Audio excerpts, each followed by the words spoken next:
All right. Good morning, everybody. Good morning.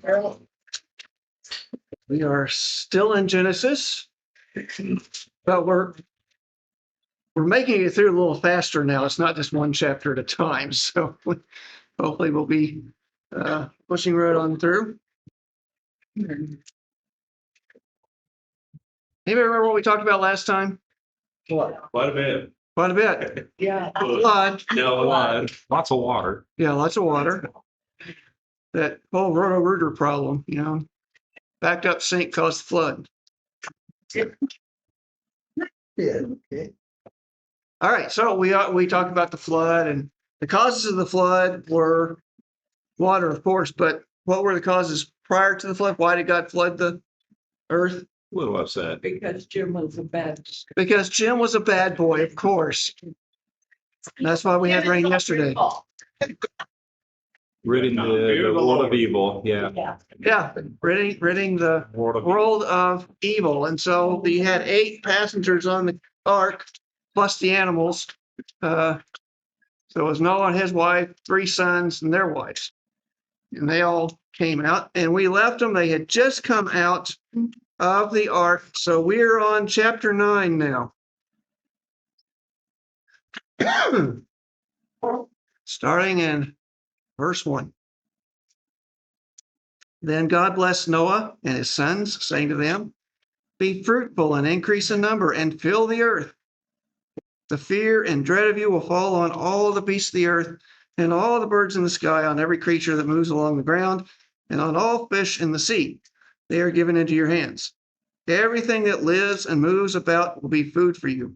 Just as I gave you the green plants, I now give you everything." So God starts out, he blesses Noah and his sons. Okay, you're blessed. And he wants them to be fruitful and increase in number and fill the earth. Same thing God had told Adam and Eve, right, in chapter 1. So they have the same thing going on as the first humans. And then he says, the animals are going to fear you. Apparently the animals hadn't feared them before. I guess that's why Eve didn't have any trouble talking to the snake. They didn't fear each other. But animals are going to fear them. Animals fear me when I'm driving. Even the fish fear me when I'm driving, okay? But animals are now going to fear them. Why, do you think? Look at verse 3. They're going to use them for meat. Verse 3, they're going to start using animals for meat. Now, God does not say at this time, okay, so there's clean animals you can eat and there's unclean animals you can't eat. He has not started that part yet. We did see that that was a part of the sacrificial system already, though. Clean animals for sacrifice, but not for animals to eat. That will not come until later as God gives Moses the law, okay? So the animals are now going to fear you because they're all fair game to be eaten. And the lion's going, yeah, you're fair game too. Don't. But the animals didn't eat each other. I don't know. They may have. They may have eaten each other. We don't know. All right, verse 4. But, so you can eat all the animals, but you must not eat meat that has its lifeblood still in it. And for your lifeblood, I will surely demand an accounting. I will demand an accounting from every animal and from each human being too. I will demand an accounting for the life of another human being. Whoever sheds human blood, by humans shall their blood be shed. For in the image of God has God made mankind. As for you, be fruitful and increase in number, multiply on the earth and increase upon it. All right. So, verse 4, he says, you can have all the meat you want to, but don't eat meat with blood in it. Why? Well, for one thing, it's a health issue. But for another, he does not want humans to have this taste of blood, to be bloodthirsty, so to speak, even with animals. Because you start out with animals and you're going to continue on and become Jeffrey Dahmer. All right. don't have this thirst for blood. The blood is life. And then he comes in and he has accountability for killing a human. And an animal. And what? And an animal. I'm accounting from every animal, which Yes. leads to cruelty. Not well. I will demand an accounting from every animal, which means if an animal kills a human, they are responsible for that as well. Yeah, that's not, yeah, if he, that would be bad. You can eat all the meat you want to, but can't kill an animal. Let's see, how does that work?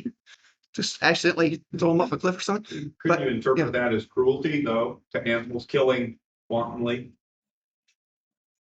The animals killing humans No, want, humans killing animals wantonly, disrespecting the life of creatures that God's created. I can see that, but that's not what this passage is about. This is about killing humans specifically. So both humans and animals are going to be responsible and guilty if they kill a human. This is different than what we saw back with Cain and Abel. God had not set that down, but God is setting this down right now, say, hey, no, you're not to do that. No killing of humans, even animals. If an animal kills a human, that animal is to be destroyed. So it's this idea of, to get back to your idea of cruelty, most serial killers, when they're young, they have this tendency to be cruel to animals. And it's a sign that something is not right there, and then it leads to cruelty and killing to humans. Here, God is saying we don't want any kind of killing at all. Do not get bloodthirsty. Don't enjoy the killing, even of animals. And so there's accountability. Now, why would it be wrong to kill people? Well, first of all, in verse 6, we're made in God's image. So you don't want to kill something that is made in God's image, something that shows us who God is. Okay. I have the feeling, I can't prove this, but I have the feeling that one of the major problems pre-flood may have been people just killing each other. Because remember, every thought, intent in their heart was evil. Well, I don't see how you can do that and not have murder in there in some place. So I think this was a huge problem before the flood, and that's why God is coming down on it so hard right now. But do not kill, because people are God. Yeah, people are God. That is the new doctrine. Do not tell Masood I said that. I won't be able to teach anymore. People are in the image of God. Okay. And then in verse 7, he restates this. You're to increase the population. Well, if you are killing off other humans, are you increasing the population? No, you're decreasing it. So it goes against that command as well.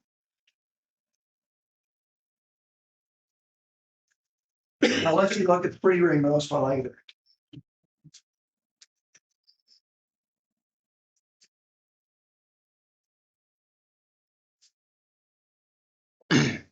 Verse 8.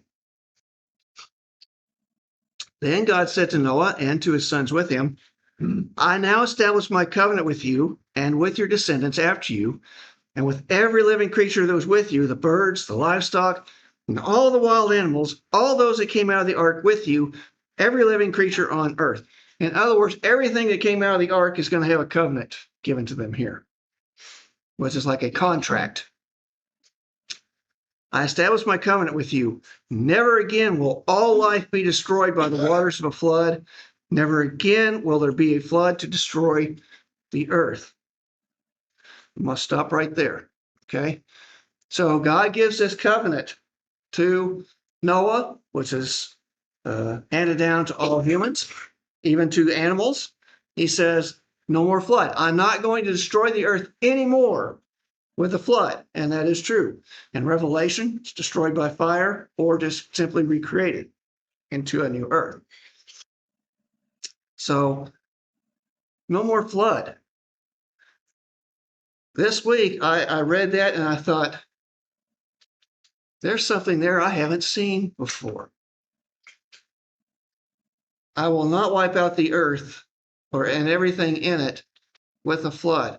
This covenant helps us see that this was a worldwide flood, not a localized flood. Because if God is going to make this covenant about in relation to the flood that just happened, God would be saying there's not that you say it better than that. There's not going to be any more floods, period. And yet I think in 93 and 95, we saw there were floods here. There are floods all the time that hurt people and hurt animals. So it was not a localized flood. God is promising there will not be a global flood again, which means there was one before. So Noah's understanding of what God is saying is a globalized flood, not a local flood. Verse 12. And God said, this is the sign of the covenant I am making between me and you and every living creature with you. A covenant for all generations to come. So it's not just to Noah, it is to us as well. I have set my rainbow in the clouds, and it will be the sign of the covenant between me and the earth. Whenever I bring clouds over the earth and the rainbow appears in the clouds, I will remember my covenant between me and you and all living creatures of every kind. Never again will the waters become a flood to destroy all life. Whenever the rainbow appears in the clouds, I will see it and remember the everlasting covenant between God and all living creatures of every kind on the earth. So God said to Noah, this is the sign of the covenant I have established between me and all life on the earth. So the seal of this covenant then is the rainbow. And you know how rainbows are made, right? Sunlight comes through and it prisms off of the rain that's going on and creates this beautiful bow, kind of like that one. And if you look close, it's actually a double bow, but you have this beautiful rainbow, okay, with a pot of gold at the bottom of it. Actually, I chased the end of a rainbow one time and found it. Okay. And there isn't a pot of gold, but there's this circle of sunlight there that looks like gold. So I had nothing better to do that day, okay? I was expecting a leprechaun. I was highly disappointed. So you have this rainbow. And when you think about how it's created, that the sun has to shine through it to create it, if the sun is shining, it means the rain is almost done. There is hope for the future of no more rain. So when we see the rainbow, it should be a sign of hope for our future, not just with rain, but that God is looking out for us. And we have hope for our future because God is looking out for us, even in a small way with rain. Any questions on those? All right. So there are some people that say that God is not loving because he destroyed all these people and all these animals. But the flood actually shows the love and grace and mercy of God. Why? Well, God could have annihilated all the humans, but found 8, says 1, Noah, that could be saved. I mean, think about it. If God had decided, okay, I'm done with humanity, we'll just wipe out everything, everyone, who would have known the difference? Nobody. He could have wiped out everybody and started all over with Adam and Eve again, or somebody like them. Started recreating the animals, but he didn't. God found a way for one more person. So God, by wiping out all of these people who their thoughts and intents of their hearts were only evil, all they were just doing was destroying themselves and others through murder and other things. Pillage, plunder, and kill were probably on every family crest. They were destroying. What kind of society is that to live in? I mean, think about it. When we have kids, I don't have kids, and my kids would probably thank me every day for not having them. But if you have kids, do you want them to live in a better society than you lived in, or a worse one, or the same? We always want what's better for the next generation, don't we? That's what God did with the flood. He said, I'm going to take out all the evil. We're going to leave Noah and his family who are following me. This will be a chance for humans to have a better living situation. So the flood was an act of grace and mercy toward all of humanity.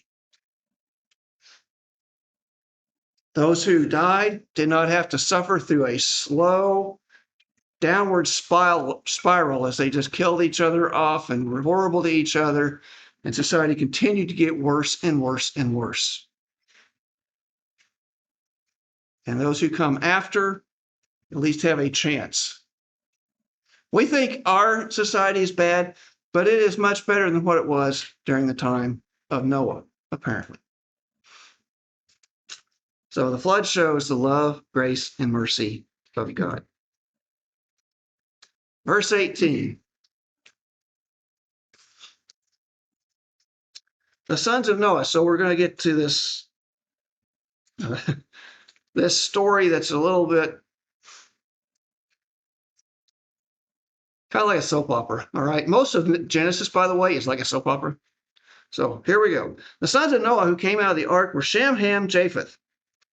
Ham was the father of Canaan. These were the three sons of Noah, and from them came the people who were scattered over the whole earth. I'm going to stop right there because that's where my slide stops. So we have Shem, Ham, and Japheth. These are the three sons that were mentioned before the flood of Noah. Ham is the father of Canaan. Where are the people of Israel who are listening to this for the first time heading towards? Canaan. So their ears are going to perk up and listen a little more attentively. Hey, this Canaan is the guy who the great grandfather, whatever, of all these people in the land we're going to. Okay. So all humans come from these three people, from these three men.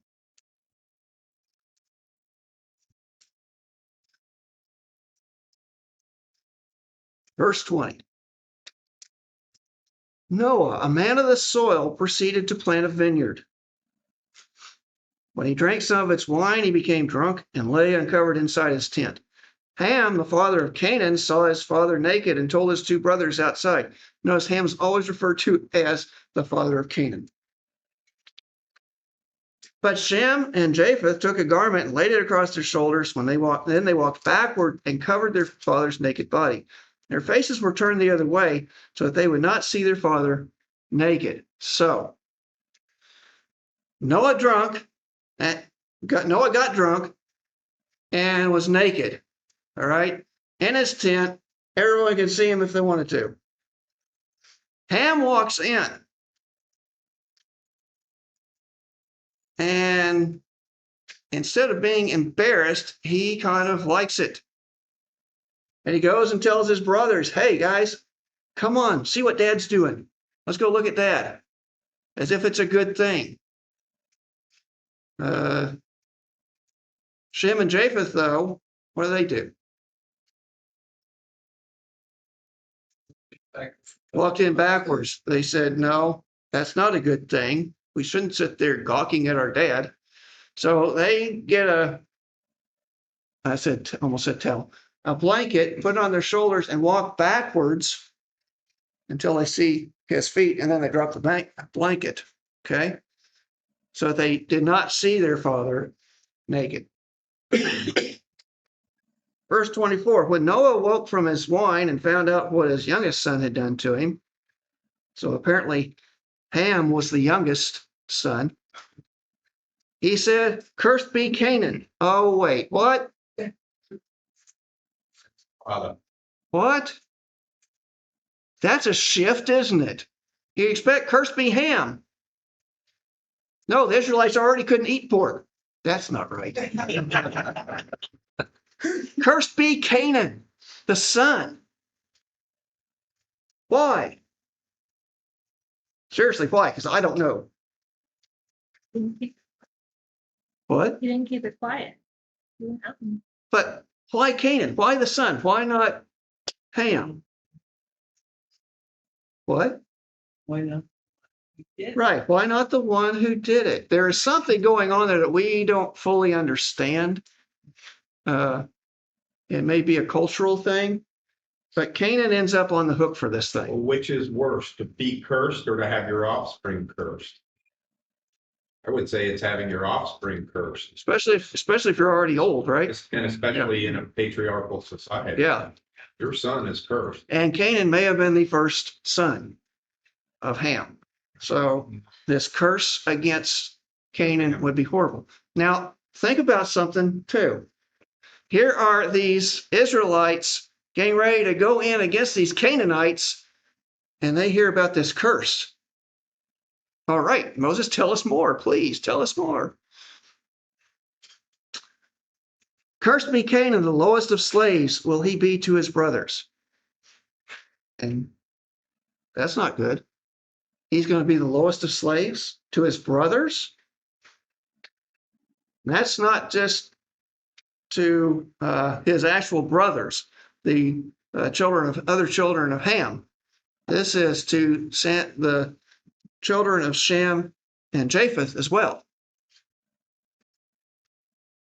Now, unfortunately, some people use this, and I heard this even when I was younger in some churches, that the curse on Canaan showed that Black people should be subjugated.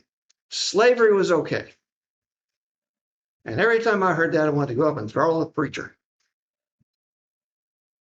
Because they didn't say Canaan, they said Ham. And there is a reason for that, which I'll show you later. But it is wrong. Absolutely wrong. It is to Canaan, not the descendants of Ham. Now, what we can get from this is if Canaan is cursed, or his descendants cursed, look at it.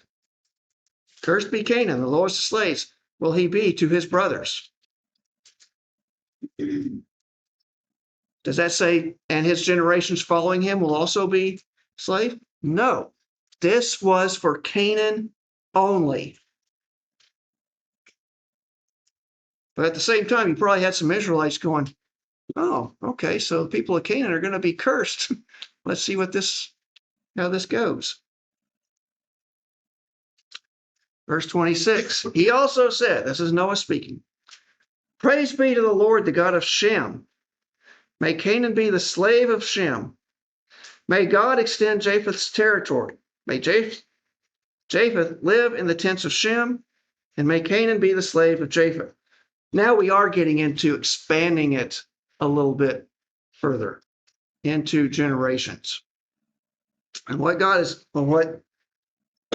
Noah has done here is he has pronounced the blessing of the firstborn on Shem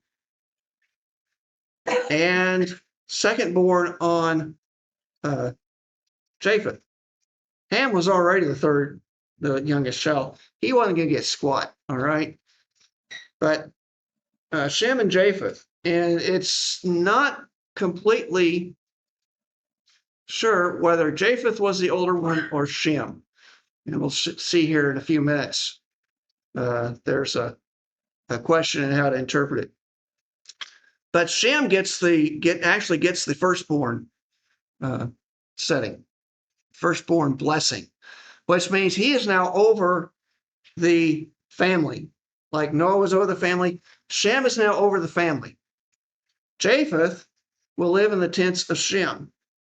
Now, that's not to put Japheth down or to say that he is going to be serving Shem. That's more of an alliance between the two. Okay. Shem is going to take care of Japheth. Meanwhile, Canaan is in trouble. not Ham, but Canaan is in trouble.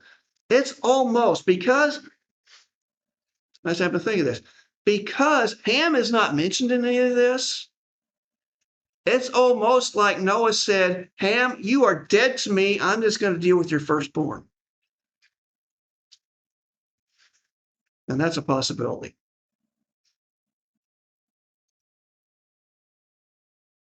So Noah got drunk and naked and was viewed by Ham. Canaan was cursed. And we have the blessings of Shem and Japheth, which the Israelites come from Shem.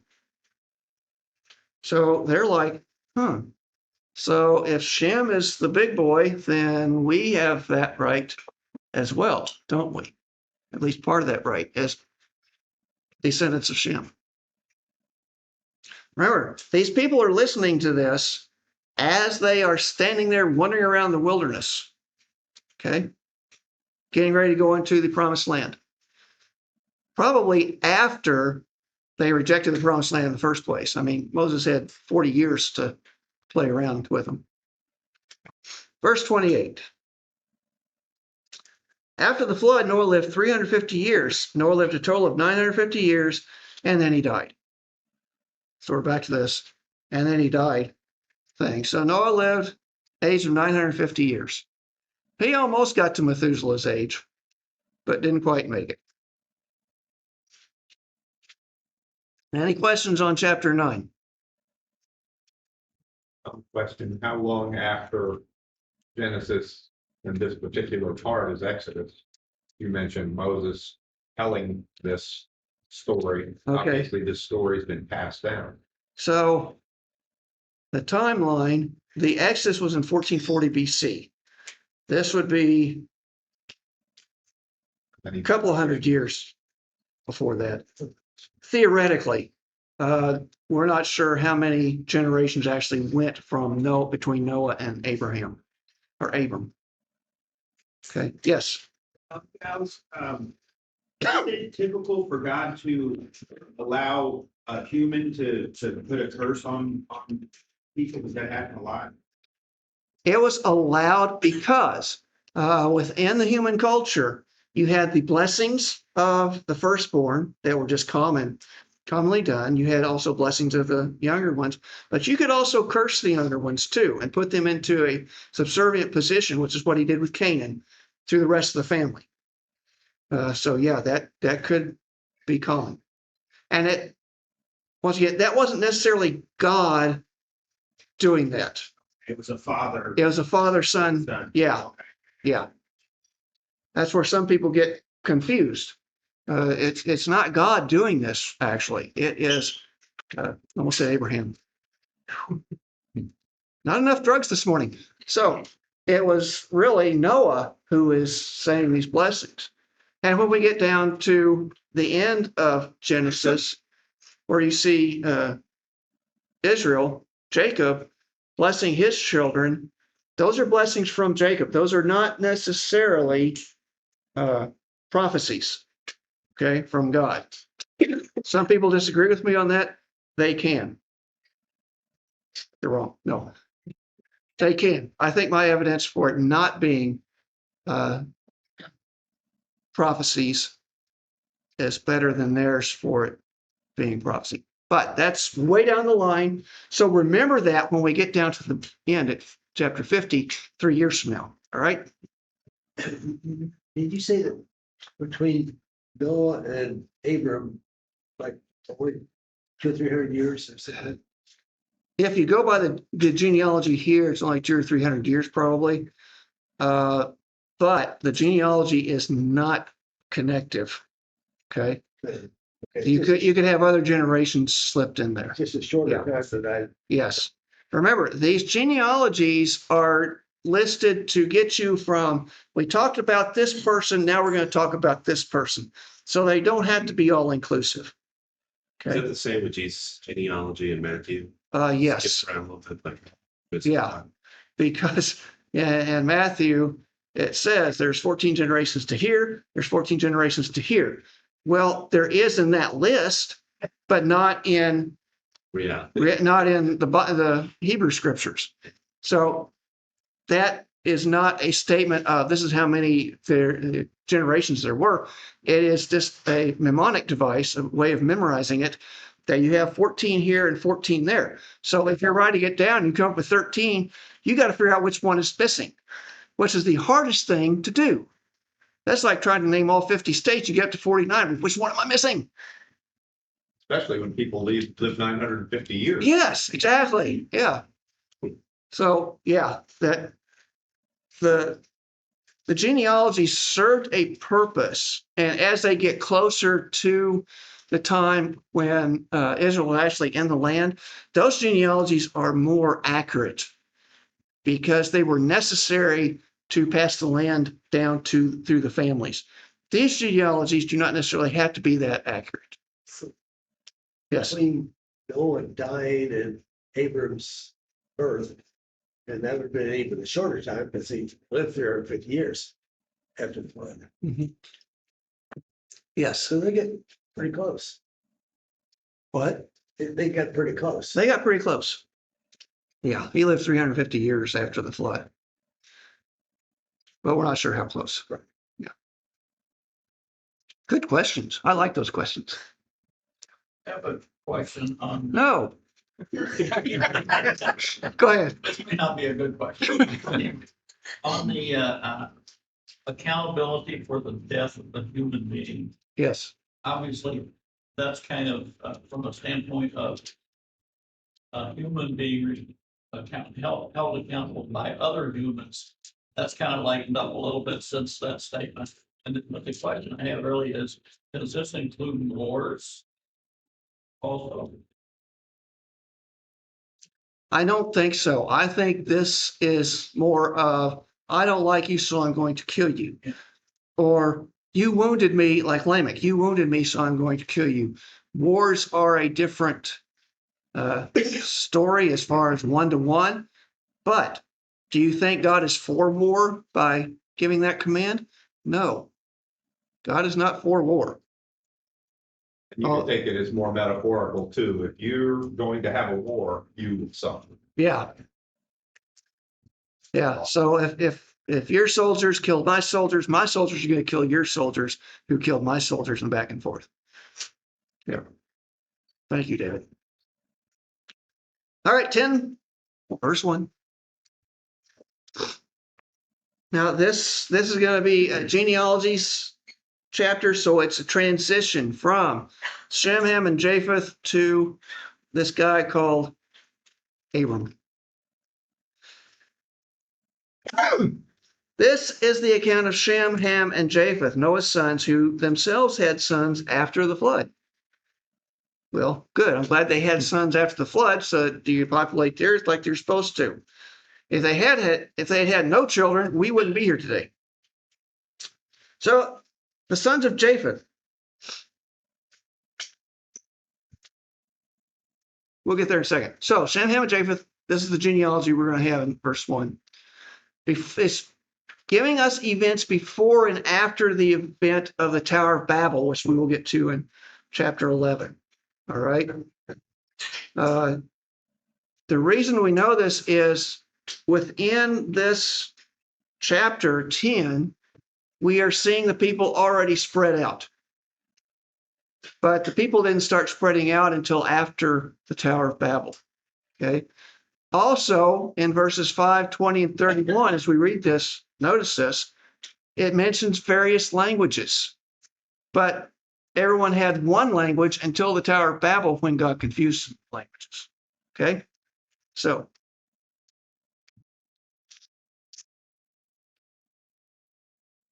I can do that, I can do that. Okay, so the sons of Japheth, verse 2. Gomer, Magog, Madai, Javan, Tubal, Meshach, and Tyrus. The sons of Gomer, Ashkenaz, Riphath, and Togarmah. The sons of Javan, Elisha, Tarshish, the Kittites, and the Rodanites. Not the rodents, okay? Rodanites.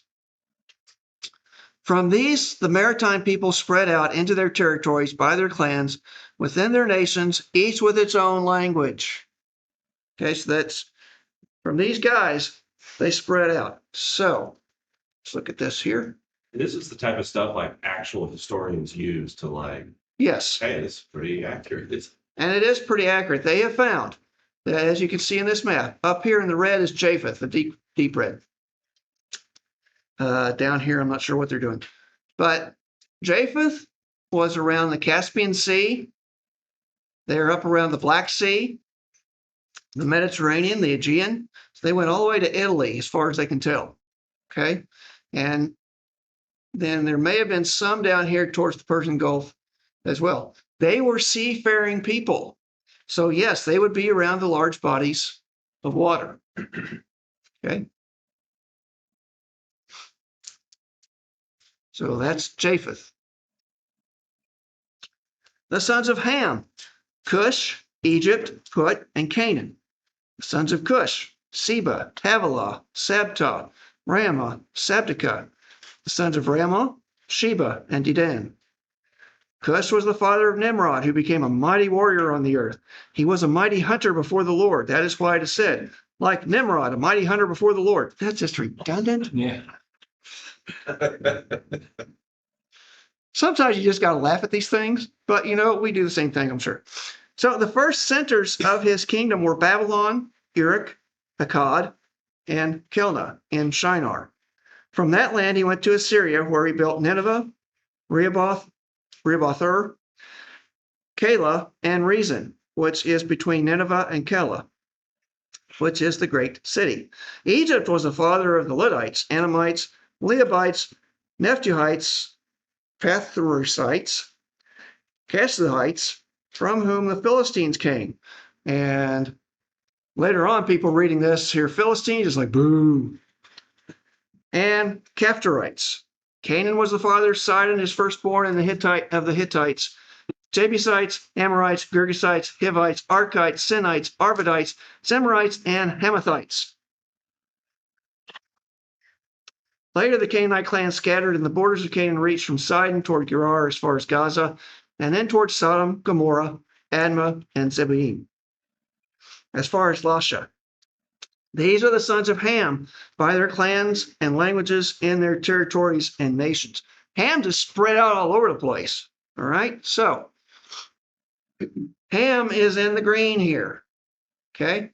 So you have Egypt and up in this area around the Mediterranean, North Africa, and down into the interior of Africa. They went along the Red Sea and on in. So Africa. And this is why when people were trying to equate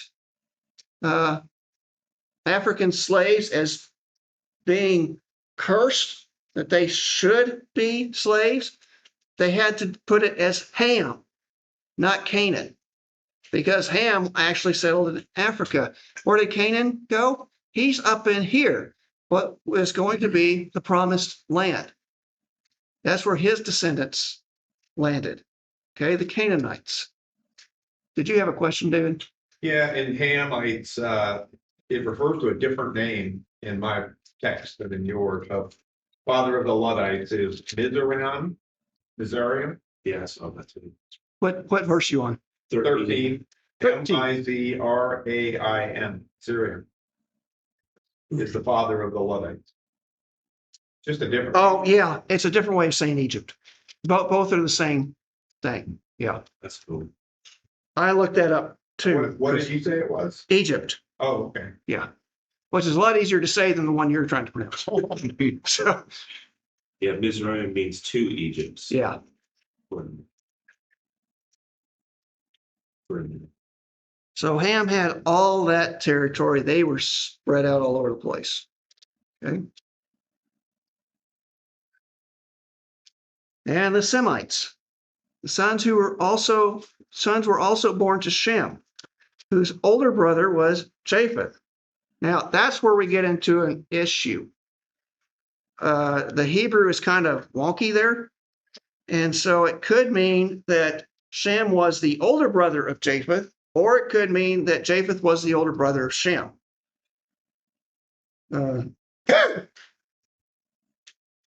The best thing is Japheth was the older brother.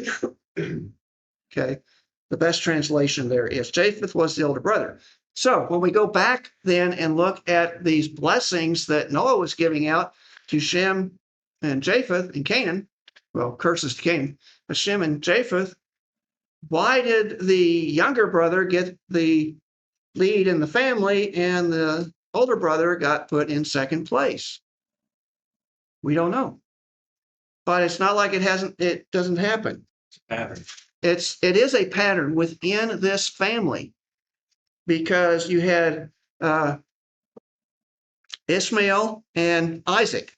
Ishmael was the firstborn, but Isaac was the person, the child of promise. He got the lead in the family. Then you had Esau and Jacob. Esau was the firstborn. Jacob was the second, but Jacob ended up primary in the family. And it just, so Technically have it with Cain and Abel too. I mean, Abel being the youngest son. kind of, yes. Jacob's was through deceit. Jacob's was through deceit, but yet he still got, I mean, you could, no takebacks. So he still got it. And as you look, you have this pattern, but the pattern in the culture was that the oldest son gets everything and the youngest son gets something else. Okay. But God kept flipping that around all the time, which means that God doesn't really care what humans think. He's going to do what he wants to do. Okay. So it may be the same thing here. Perhaps Shem was more in tune with God than Japheth was, and Noah saw that and put Shem in charge of everything. Yes. Perhaps it's giving the patriarch some agency over which descendant he chooses to be more worthy of the lineage of God. Hopefully through the Holy Spirit. Yes. Well, when we come down to the end of Genesis, you have Jacob blessing Joseph's sons. And Jacob, the firstborn, was on the right, the secondborn on the left, and Jacob crosses his hands to bless them, knowingly bless them that way. So yeah, maybe it is God giving them license, and Jacob took advantage of that. Or Jacob was kind of a scoundrel. He probably just said, I'm going to mess with this family. I'm going to do what my dad Do what did. my dad did, yeah. Okay, so sons were also born to Shem, we're in 21, whose older brother was Japheth. Shem was the ancestor of all the sons of Eber. Sons of Shem, Elam, Asher, Arphaxad, Lud, and Aram. Sons of Aram, Uz, Hul, Gether, and Meshach. Arphaxad was the father of Shelah, and Shelah the father of Eber. 2 sons were born to Eber. One was named Peleg, because in his time the earth was divided. His brother was named Joktan. Peleg, we'll get to later, but I just want to mention this now because we might run out of time. In that day, in the day of Peleg, the earth was divided. And I think that is when the Tower of Babel happened. He was born during and lived during this time of the Tower of Babel. The earth was divided. Joktan was the father of Almadad, Sheleph, Hazarmaveth, Jerah, Hadoram, Uzal, Diklah, Obal, Abimael, Sheba, Ophir, Havilah, and Jobab. Not Jobab, Jobab. All these were the sons of Joktan. The region where they lived stretched from Mesha towards Sephar in the eastern hill country. These are the sons of Shem by their clans and languages in their territories and nations. So, for Shem, he was up in this brown area here. So all the way from Persian Gulf, all the way up into here, through here, okay? And we did read about Nimrod, didn't we? So Nimrod, who was he with? Him? Fierce hunter. Yeah, he's a fierce hunter. We got that part. I think he was with, yeah, he was with Ham. Yeah, he was with Ham. So he starts out down here between the Tigris and Euphrates rivers in what's now Iraq. Okay. Babylon, those cities. And then he moved on up into this northern area near Japheth, where Assyria would become a major power later. So he kind of stayed what's called the Kirtle Crescent. Kirtle Crescent. That's where all the cows are. The Fertile Crescent, where these rivers go through, and because the rivers are there, you have this nice land to grow crops and stuff. So it's the Fertile Crescent there. He stayed within that area. All right. Shem is down in this area, Japheth up in here, and Ham over here once they finally start spreading out.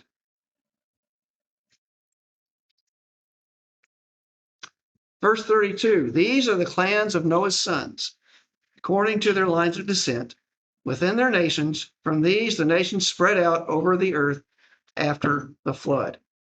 So this is talking about not just after the flood, but after the Tower of Babel, they spread out. Okay. Chapter 11. Now you would think that after the flood, everybody would be nice and good and, everybody for God. Not so. Verse 1, now the whole world had one language and a common speech. As people moved eastward, they found a plain in Shinar and settled there. Shinar is that land where I showed you that that Nimrod settled in that Fertile Crescent in what is Iraq now. It's also known as Babylon. As people, they found a plain in Shinar and settled there. So they had one language, and they're in the land of Shinar between the Tigris and Euphrates rivers in Iraq. Verse 3, they said to each other, come, let's make bricks and bake them thoroughly. They used brick and stone instead of stone, and tar for mortar. So these people were intelligent people. They used, instead of just taking up the stones, in Israel, you have a lot of stones. You may as well use them. But here, they may not have had as many stones. They used bricks. They would take mud and form them into bricks and then use a kiln. So they knew about the technology of how to make bricks with kilns, how to make kilns, how to build things. So they had some knowledge of geometry. So that's what they're going to do. They're going to take this thing and make it out of bricks. And if you will look, this actually is not the Tower of Babel. This is what is left. We'll get to this later with Abram saving Lot. This is the city of Laish. And in Laish, these bricks here are modern bricks to hold the thing together. But if you look up in here, there are some bricks that have been formed from mud with mortar in between them. So that's what these people were doing. Okay. And the people listening to this, who had just come from Egypt, they were making bricks. They could identify with this. All right. Verse 4, the plan. Here's their plan. Works about like my plans. Then they said, come, let us build ourselves a city with a tower that reaches to the heavens, so that we may make a name for ourselves. Otherwise, we will be scattered over the face of the whole earth. So they want to build a city with a tower that reaches to heaven. Now, there's questions on this as to whether they really wanted a high tower, like Empire State Building, or if they were building a ziggurat, which is a pyramid with the top cut off. That would be used for worshiping gods, not the god, gods. Either way, it wasn't going to work. God wasn't going to allow it. Because why did they want to do this? Well, they wanted to worship other gods, possibly, but they wanted to be known for future generations. They were proud of themselves. They wanted something they could be proud of in future generations. So were they connecting with a god or God? And they wanted to keep from spreading throughout the earth. But that wasn't what God told them. In 128, it said, you're spread out in the earth. And then when they came out of, in chapter 9, God told Noah and his sons, spread out around the earth. These people didn't want to do that. They were pushing against God already. That's what happened to the people before the flood. Pride was the source of their unity. We are one, we are united, we want to make a name for ourselves for future generations. But that is a serious word there. But the Lord came down to see the city and the tower of the people were building. Okay. So God came down. I don't think God had to come down, but some people say this was a pre-incarnate Jesus walking around, checking things out, seeing what the people were like. God didn't need to do that, but he did. So he came down to see the city and the tower the people were building. The Lord said, if as one people speaking the same language they have begun to do this, then nothing they plan to do will be impossible for them. Come, let us go down, let us, talking the Trinity again, go down and confuse their language so they will not understand each other. Okay. So God saw the corruption and knew unified humanity would become worse than the pre-flood humanity. So he decides to give people different languages, which, if they really were unified, that wouldn't be a problem because they would sit there and figure out, these were smart people, I already said, they're smart people. They would be able to sit there and figure out how to translate between the languages and remain unified. But God knew what their real problem was, and it is exposed by doing these languages. So, verse 8, so the Lord scattered them from there over all the earth, and they stopped building the city. So instead of these smart people deciding, hey, we want to still be unified, we're going to learn languages, translate each other, their pride kicks in.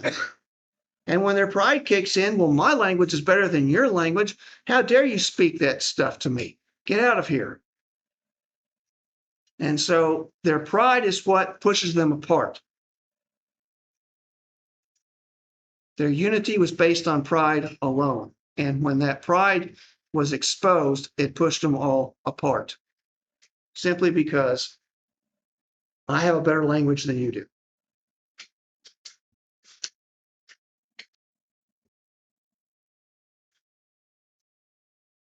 Verse 9, that is why it was called Babel, which in Hebrew means confused. Because they're there, the Lord confused the languages of the whole world. From there, the Lord scattered them over the face of the whole earth. So, exposed their false unity, which was based in pride, and then he confused them and they spread out over the earth.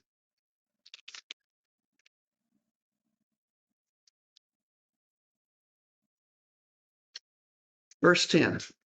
Once again, we're here for a quick, and you know what? I think we're going to stop right there because it's already time to stop. And I don't want to get any further into this. However, if you are interested, next week we'll talk about Abram coming from Ur of the Chaldees. If you want to see some things from Ur, these aren't really things, but representatives. We have the game of Ur over there that the people would have been playing. We have a legal document over there, and you can tell it's a legal document because it's really small print and large stone. Both sides. We have a land grant over there from the Sumerians, which would be about the time of Abraham. And I have a little thing that shows the